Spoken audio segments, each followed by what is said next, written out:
할렐루야. 우리 하나님 말씀을 나누겠습니다. 우리가 봉독했던 말씀 갈릴리 바다에서 마태복음 4장 18절에서 22절 내용입니다.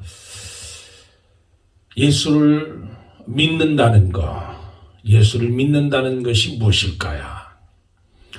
저와 여러분이 예수님 믿는 것 때문에 교회에 나왔습니다. 예수 믿는다고 하면서 우리가 일생을 살아갑니다.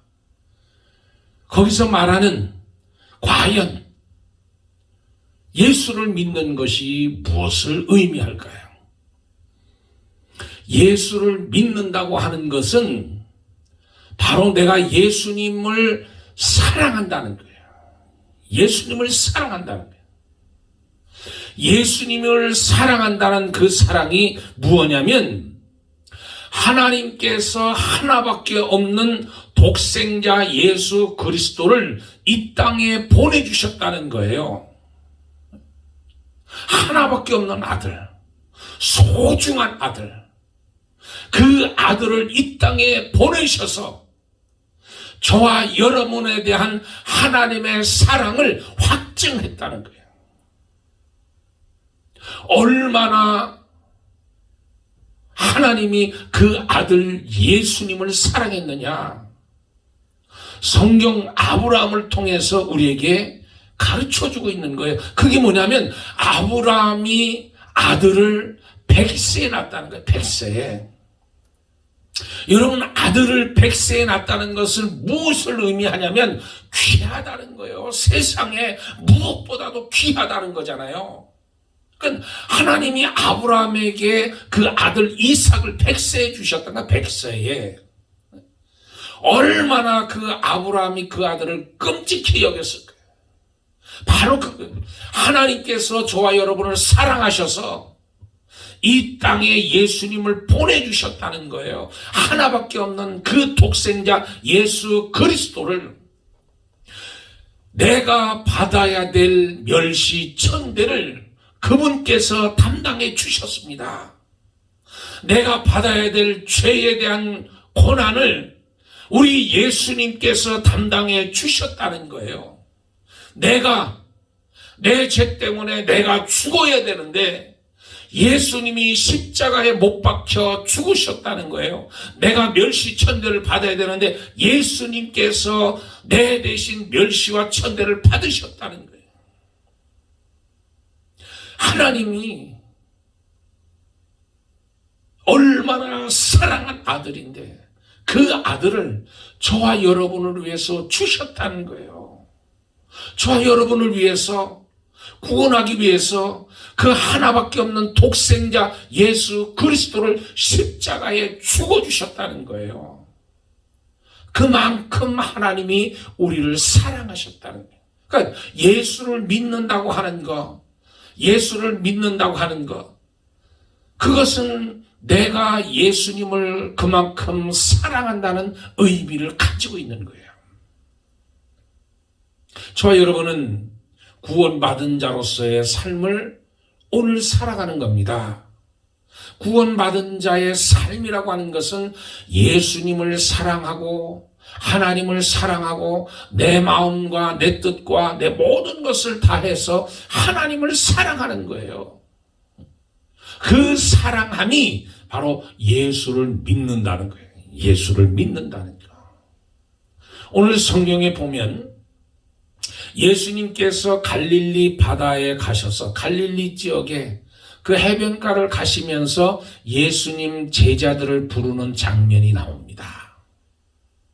예수님께서 제자들을 불러주셔요.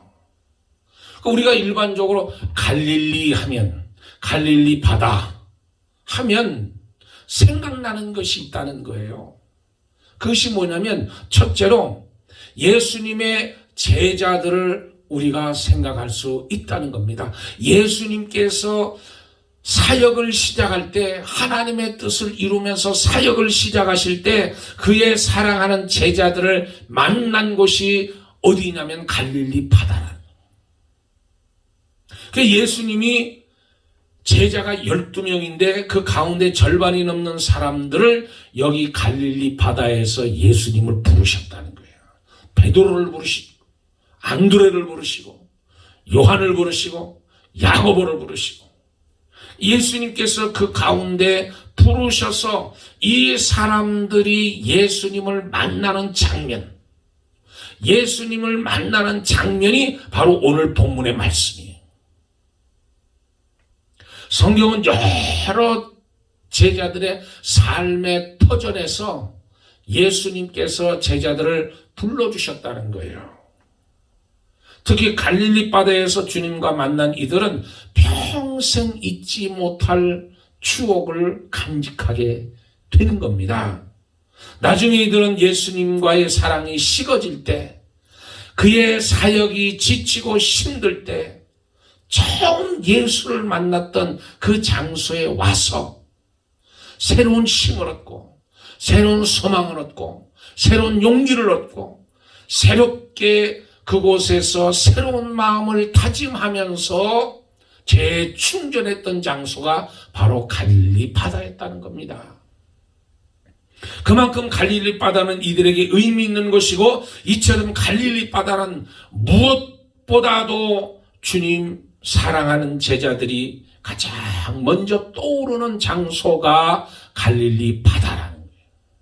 갈릴리 바다. 이 제자들은 어떤 사람들입니까?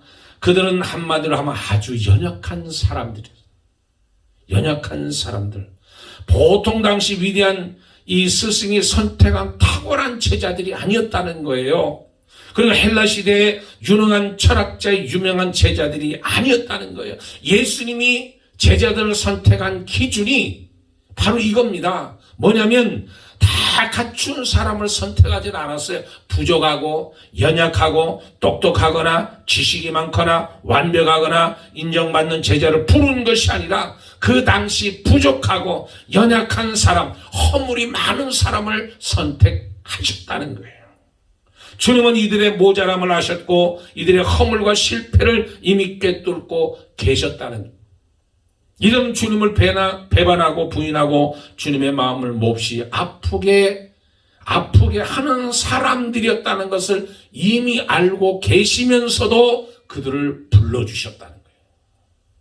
그럼에도 불구하고 주님은 그들을 불러서 사도로 세워주셨어요. 주님의 제자로 삼아주셨어요. 세계 역사와 기독교 역사의 길이 남을 위대한 업적을 그들에게 이루게 만드셨다는 거예요. 그 예수님이 하시는, 하나님이 사람을 다루는 방법이 그겁니다. 연약한 자를 들어 강한 자를 부끄럽게 하시는 하나님, 미련한 자를 부르셔서 지혜로운 자를 부끄럽게 하시는 하나님, 그 하나님께서 사람을 세우시고 사람을 부르시는 것은 하나님의 계획에 의해서 하나님의 놀라운 은혜, 하나님의 뜻이고 하나님의 사랑으로 그렇게 만들어 주신다는 거예요. 우리가 어떤 사람입니까?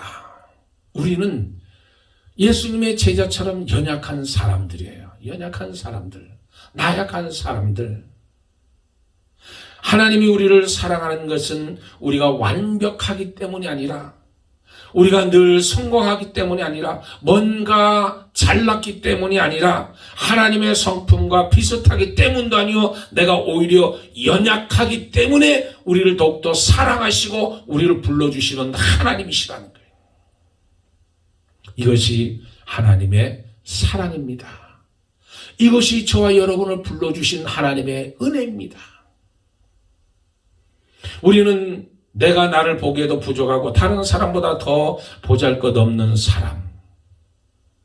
우리는 자신을 보면서 실망스러운 것이 많고, 그래서 날마다 고개를 떨구며 살아야 하는 자들인데도 불구하고 하나님이 저와 여러분을 사랑하셔서 불러주셨고, 연약하지만 나약하지만 부족하지만 하나님이 선택하셨고 하나님이 이끌어 주셔서 저와 여러분을 만들어 주셨다는 거예요.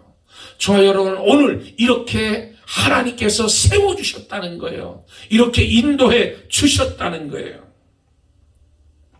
톨스토이는 성자일수록 자신을 죄인의 개수라고 생각하고 도덕적으로 겸손하게 살며 적당하게 나쁜 사람은 자신은 다른 사람과 비교해서 별로 나쁘지 않다고 생각하고 제일 악한 사람은 자신이 사는 것이 바로 바르게 사는 것이라고 생각한다고 말을 했습니다.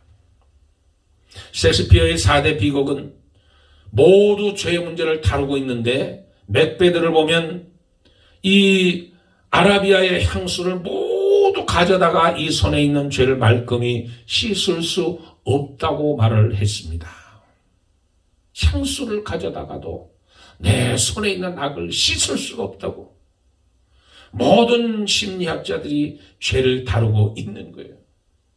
사도 바울도 로마서에서 죄를 다루고 있고 시편 51편에서도 죄를 씻음 받기를 원하는 다윗의 그 기도, 시편 32편에 허물의 사함을 받고 그의 죄의 가려움을 받은 자는 복이 있도다.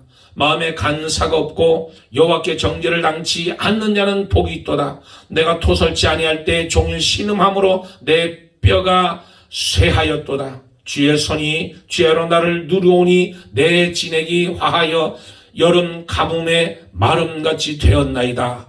견딜 수 없는 죄를 고백하는 거잖아요. 견딜 수 없는. 그러니까 죄가 있는 곳에 평안이 없습니다. 카인을 보세요. 카인의 후에게는 평안이 없다는 거예요. 평안이. 아무리 인간은 죄를 씻으려고도 씻을 수가 없어요. 죄는 씻을 수가 없는 거예요. 예레미야 2장 22절에 주 여호와의 말씀이 있느라 내가 잿물로 스스로 씻으며 내가 많은 비누를 쓸지라도 내 죄악이 내 앞에 그대로 있으리니 그랬어요.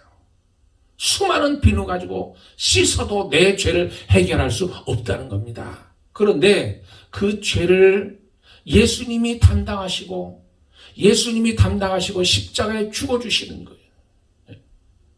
여러분 로마서 1장부터 3장까지가 인간은 죄를 범했다는 거예요. 인간은 죄를 범했기 때문에 구원받을 수 없다는 거예요. 그런데 4장에 가서 인간이 구원받을 수 있는 방법을 제시하는데 그 방법이 뭐냐면 믿음으로. 의인은 믿음으로 말미암아 살리라. 믿음으로 구원 얻을 수 있다는 거예요. 믿음으로 죄를 씻을 수 있다는 거예요. 믿음으로 죄 문제를 해결할 수 있다는 거예요. 믿음만이, 예수님의 보혈만이. 그래서 8장 1절에 가면 주 예수 안에 있는 자에겐 정죄함이 없나니 그랬어요. 정죄함이 없나니. 생명의 성령의 법이 죄와 사망의 법에서 너를 해방하였습니다. 그러니까 예수님의 그 십자가, 예수님의 보혈이 저와 여러분의 죄를 씻을 수 있다는 거예요. 그래서 하나님은 저와 여러분처럼 연약하고 나약하고 부족하지만 하나님이 불러주셔서 그 예수님의 은혜로 오늘을 살게 만들어주셨다는 거예요. 두 번째 기억할 것은 부르심이라는 거예요. 부르심. 제자들이 예수님을 만나는 장면이지만 정확히 말하면 주님이 제자들을 부르시는 장면이에요. 부르시는 장면. 19절에 보면 이들 부르시는 주님의 부드러운 음성을 들을 수 있습니다. 말씀하시되 나를 따라오너라. 내가 너희로 사람 낚는 어부가 되게 하리라. 베드로를 부르시고 안드레를 부르시고 요한을 부르시고 야고보를 부르시는 거예요. 그 외에 다른 제자들을 부르셨어요. 제자만이 아니라 다른 사람들도 부르셨습니다. 그래서 주님이 부르신 현장이 갈릴리 바다고 거기서 이들의 반응을 보며 주님을 따라간 것이 갈릴리 바다. 그래서 갈릴리 바다는 주님의 제자들을 생각나게 하고 그리고 아울러 부르심이 생각나는 곳이에요. 부르심. 하나님이 저와 여러분을 불러주신다는 거예요. 찾아오셔서 제자들을 만나고 그들을 부르셔서 제자 삼아 주셨다는 거예요. 저와 여러분도 하나님을 모르는 가운데 하나님께서 저와 여러분을 찾아오셔서 만나주시고 부르셔서 오늘 저와 여러분이 구원받은 자로서의 삶을 살아가도록 만들어 주셨다는 거예요. 결국 제자는 한마디로 주님의 부르심에 응답하고 반응을 보인 사람들이에요. 세상에 수많은 사람들이 있습니다. 그런데 하나님은 그들에게도 찾아가셔서 문을 두드리시는 거예요. 문을 열면 들어가시는 거예요. 저와 여러분은 예수님이 부르실 때, 하나님이 부르실 때 마음문을 연 사람들이라는 거예요. 주님, 어서 오시옵소서. 내 마음에 오셔서 좌정해 주시옵소서. 내 죄를 예수님이 담당하셔서 예수님은 나의 구원자이십니다. 나의 구세주이십니다. 그렇게 고백하는 거예요. 여러분, 하나님께서 아브라함을 부르셨습니다. 너의 본토 친척 아비의 집을 떠나 내가 내게 지시할 땅으로 가라. 너로 큰 민족을 이루겠고 너는 복의 근원이 될지라. 아브라함은 하나님 부르심에 순종해서 그 말씀대로 살았던 거예요. 하나님은 모세를 부르시고 하나님은 엘리야를 부르시고 하나님은 바울과 디모데를 부르시고 그들 모두가 그 시대에 부르심을 받은 사람들이고 부르심에 응답한 사람들이고 하나님의 뜻을 이루고 은혜와 복을 받은 사람들이에요. 은혜와 복을 받은 사람. 저와 여러분도 마찬가지예요. 하나님의 부르심에 응답한 사람들이에요. 그러니까 저와 여러분은 예수와 연합해서 사는 사람들이, 예수와 연합한다는 뜻이 뭐냐면 예수님과 결혼한 사람들이라는 거예요. 예수님과 결혼한 사람들. 예수님과 결혼한 사람들이 뭐냐면 예수님께서 이 땅에 오셔서 십자가의 죽으심을 당하셨습니다. 사실이잖아요. 그런데 세상에서 구원받을 사람은 한 분밖에 없어요. 한 사람밖에 없습니다. 석가모니도 구원받지 못했습니다. 공자님도 구원받지 못했습니다. 우리가 존경하는 이순신 장군도 구원받지 못했습니다. 오직 예수님만 구원받으셨어요. 어떻게?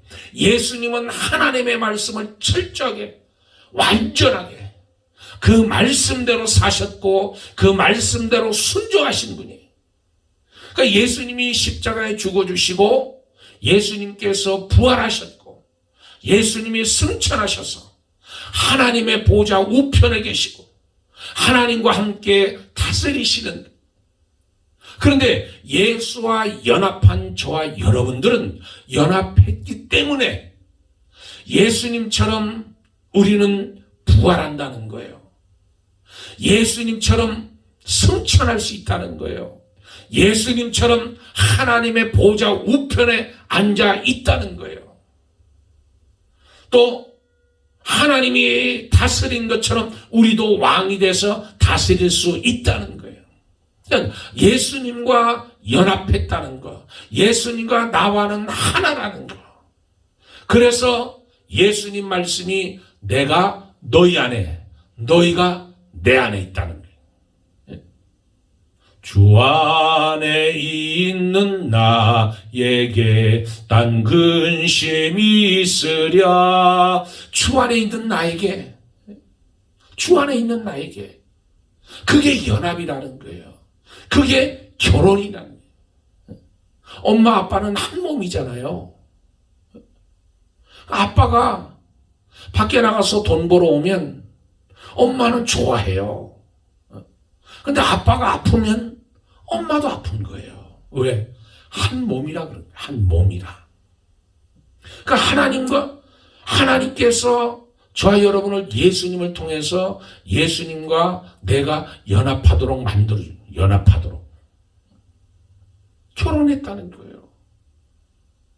그러니까 예수가 내 안에, 내가 예수 안에 거하는 거. 그게 부름받은 사람들, 하나님께 나아가는 사람들, 응답한 사람들, 그 사람들의 현 주소가 바로 연합이란, 하나님과 연합, 예수님과 연합이라는 거예요. 그것이 바로 구원입니다. 그러니까 성경에 보면 하나님이 사람을 부르시는 곳에 두 가지가 나타나는데, 첫째는 구원의 부르심이고 다른 하나는 사명의 부르심이에요. 여러분, 구원이라고 하는 것이 뭐예요? 구원은 뭐라고 생각하세요? 구원은 우리가 잘못 생각하면 나는 하나님께로부터 천국 갈 수 있는 티켓을 한 장 받았다고 생각을 해요. 그걸 구원이라고 생각을 해요. 아니면 내가 천국 갈 수 있는 보험을 하나 들어놨던 거로 생각을 해요. 그래서 내가 천국 갈 수 있다는 거예요. 그것을 우리는 구원이라고 생각을 해요. 구원이라고 하는 것이 뭐냐면 여러 가지 의미가 있잖아요. 구원이. 물에 빠진 사람을 살려주면 그걸 구원받았다고 그러잖아요. 그리고 병에서 고침받다가 병에서 눌려서 그 고난을 당하다가 병 고침받고 치유를 받으면 그 병에서 구원받았다고 얘기를 해요. 귀신 들린 자가 귀신에게 눌려 있다가 그 귀신을 쫓아내면 자유함을 얻으면 귀신으로부터 구원받았다고 이야기를 해요. 구원이라고 하는 것이 뭐냐면 예수님처럼 사는 거예요. 구원받은 자처럼 사는 거예요. 예수님처럼 사는 것이 구원받은 자의 삶이, 그 예가 잘 나와 있는데 그게 어디냐면 사도행전 16장이에요. 사도행전 16장에 보면 이 빌립보 교회가 세워지게 됩니다. 빌립보 교회가 세워지게 되고 그 빌립보 교회 안에 세 사람이 구원받는 장면이, 이 빌립보 교인이 되는 과정이 사도행전 16장에 기록되어 있어요. 첫째는 루디아가 예수님을 영접하고 사도 바울을 자기네 집으로 모셔서 모두 세례를 다 받고 그리고 하우스 처치를 시작하잖아요. 자기 집에서 빌립보 교회를 시작하는 거예요. 그게 첫 번째 구원받은 사람의 모습이잖아요. 두 번째 구원받는 사람이 누구냐면 귀신 들린 여인이, 점치는 귀신 들린 여인. 그 사도 바울이 그 점치는 귀신을 쫓아내고 그 여인으로 하여금 예수를 전파하고 귀신 들린 자가 고침받고 나서 두 번째 교인이 되는 거예요. 세 번째 교인이 나오는데 그게 누구냐면 빌립보 감옥의 간수잖아요. 간수. 사도 바울과 실라가 잡혀가지고 매를 맞잖아요. 매를 맞는데 사도 바울과 실라가 밤새도록 찬양을 합니다. 찬양하고 기도하고 찬양하고 기도하고 찬양하고 기도하니까 새벽에 지진이 일어나더니 감옥문이 열리고 묶였던 모든 착고가 다 풀어지는 거예요. 그러니까 간수가 그 사도 바울과 실라를 보고 고백하잖아요. 선생이여, 내가 어찌하여야 구원을 받으리까? 어떻게 해야 구원을 받으리까? 이 여기서 말하는 구원은 어떤 의미를 가지고 있냐면 이 두 사람을 보니까 보통 사람이 아니에요. 40대 매를 맞고도 그리고 감옥에 갇혔는데도 얼굴에 편안함을 가지고 찬성하고 기도하고 범상한 인물이 보통 사람이 아니라는 거예요. 보통 사람이 아니니까 선생이여, 내가 어찌하여 구원을, 내가 그 말은 다른 말로 하면 선생이여, 내가 어떻게 해야 당신처럼 살 수 있습니까? 그 이야기예요. 당신은 내가 보기에 범상치 않은 인물인데 어떻게 이런 상황에서도, 이런 처지에서도, 이런 현실에서도 그렇게 즐거워하며 변함없이 찬양하고 조동하지 않을 수 있느냐? 나도 당신처럼 그렇게 살고 싶다는 거예요. 당신처럼 그런 모습으로 나도 살고 싶다는 거예요. 그 비결을 가르쳐 달라는 거잖아요. 그러니까 사도 바울이 뭐라 그래요? 주 예수를 믿으라. 주 예수를 믿으라. 주 예수를 믿으면 나처럼 된다는 거예요. 나처럼. 예? 나처럼 고난 가운데, 환난 가운데, 어려움 가운데 하나님을 찬양하고 기도하고 변화먹고 얼굴에 미소를 띠고 즐거움이 있고 마음에 평안이 있고 기쁨이 있고 감사가 있고 예배가 그 속에 있다는 거잖아. 예배가. 그러니까 주 예수를 믿으라는 거예요. 그 사람이 사도 바울에게 세례를 받고 세 번째 빌립보 교회 교인이 되잖아요. 이것이 바로 부름 받은 사람들의 모습이라는 거예요. 예수님의 제자들의 모습이라는 거예요. 저와 여러분이 부름 받았으니 예수님의 제자들이 오늘도 예수님 제자처럼 저와 여러분이 사는 거예요. 그러니까 에베소 4장 1절에 그러므로 주 안에서 같이 내가 너희를 권하노니 너희가 부르심을 입은 부르심에 합당하게 행하며 모든 겸손과 온유하고 오래 참음으로 사랑 가운데서 서로 용납하고 평안의 맺은 줄로 성령의 하나 되게 하신 것을 심써 지키라. 이게 부름받은 사람들의 삶의 현장이고 삶의 모습이라는 거예요. 이게 사도 바울의 모습이고 이게 신라의 감옥에 갇혔을 때 모습이라는 거예요. 하나님은 우리를 부르시는 분입니다. 구원으로부터 부르셨고 나를 하나님의 자녀가 되게 하시고 하나님의 나라의 시민권을 우리에게 주셨다는 거예요.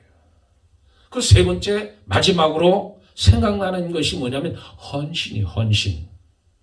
헌신의 관점에서 봐야 돼. 나를 따라오너라. 나를 따라오너라. 주님의 말씀 앞에 그들은 행동을 보십시오. 20절에 저희가 곧 그물을 버려두고 예수를 쫓으니라. 22절에 저희가 곧 배와 부츠를 버려두고 예수를 쫓으니라. 이것이 갈릴리 바다의 진정한 모습. 이것이 헌신이라는 거예요. 헌신. 나를 부를 때, 필요로 할 때 적극적인 행동으로 반응을 보이는 것이 헌신이에요. 그것이 제자들이 바로 그랬다는 거예요. 구원받은 자의 삶은 바로 헌신이라는 거예요. 헌신. 주를 위해서 헌신하는 거예요. 예수님이 베드로 집에 들어가서 그 장모를 치유하셨습니다. 열병을 떠나게 하셨어요. 그리고 나니까 바로 일어나서 주님을 섬기는 거예요. 주님께 봉사하는 거예요. 주님께 헌신하는 거예요. 그게 저와 여러분을 오늘 이 순간까지 이 땅에 남게 하신 이유입니다. 헌신이에요. 주를 위해서 헌신하는 거예요. 복음을 전하는 거예요. 예수님의 증인이 되는 거예요. 갈릴리 바다의 제자들은 이런 헌신은 여기서 그치지 않고 매 순간 힘들고 지치고 낙심될 때 다시 그곳에 가서 새 힘을 얻고 새 능력을 입는 거예요. 그래서 제자들이 주님을 다 버리고 떠났을 때 부활하신 주님이 그들을 만나러 찾아가시잖아요. 그들에게 찾아가 주셔서 만나서 다시 그들을 일으켜서 성령으로 뜨겁게 만들어서 다시 돌아오게 만드는 거예요. 그래서 헌신, 그래서 예수님께서 갈릴리 바다라고 부르지 않고 이때부터 디베라 바다라고 부르시는 거예요. 다시 새롭게 만들어 주시는 거예요. 내 인생에 있어서 다시 주님을 붙들고 나가는 거예요. 그래서 예수님이 베드로에게 물으시잖아요. 내가 나를 사랑하느냐?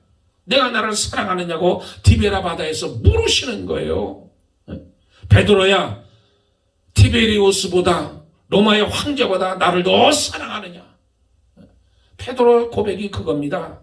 세상의 어떤 권력, 어떤 것보다도 나를 더 사랑하느냐? 이 욕망의 바다에서 너를 조정할 수 있겠느냐? 이 더러운 강에 빠지지 않을 수 있겠느냐? 이 어두운 세상에서 등재가 될 수 있겠느냐? 세상의 논리가 아니라 영원한 진리를 붙들고 살 수 있겠느냐? 예수님이 물으시는 거예요. 베드로의 대답, 주님, 내가 주님을 사랑합니다. 이제 내가 주님을 의지하고 어떤 경우에라도 주님만 바라보고 따르겠습니다. 주님을 실망시키지 않고 주님을 배반하지 않겠습니다. 사람보다 황제보다 세상이 그 어떤 것보다 오직 주님을 사랑하고 의지하며 살겠습니다. 욕망으로 나를 더럽히지 않고 영원한 진리만 추구하면서 내가 살겠습니다. 이 고백이에요. 저 여러분, 오늘 이런 고백을 드립시다. 주님 황제보다 세상보다 주님을 더 사랑합니다. 주님을 내 생명의 내 삶의 우선순위로 삼겠습니다. 주님을 실망시키지 않겠습니다. 주님 명령에 순종하겠습니다. 순간의 욕망으로 나를 더럽히지 않고 영원한 진리를 따라 살겠습니다. 이게 갈릴리 바다에서 티베리아 바다로 바뀌는 저 여러분의 삶, 저 여러분의 고백, 저 여러분의 헌신이 되기를 주의 이름으로 축복합니다. 할렐루야. 기도하겠습니다. 좋으신 아버지 하나님, 오늘 주님의 제자들을 기억합니다. 선택하시고 부르시고 또 헌신하는 모습, 우리 모두 이렇게 고백하고 다짐하고 헌신하면서 승리하며 살 수 있도록 하나님 붙들어 주시옵소서. 이제 저 열방을 향하여 문을 열고 나갑니다. 아버지 하나님, 하나님이 주시는 성령의 충만함으로 세상을 정복하고 다스리는 역사가, 승리하는 역사가 나타날 수 있도록 도와주시옵소서. 할렐루야. 감사하며 우리 주 예수 그리스도 이름 받들어 기도드리옵나이다. 아멘. 할렐루야. 감사합니다. 한 주간 승리하시기를 축복합니다.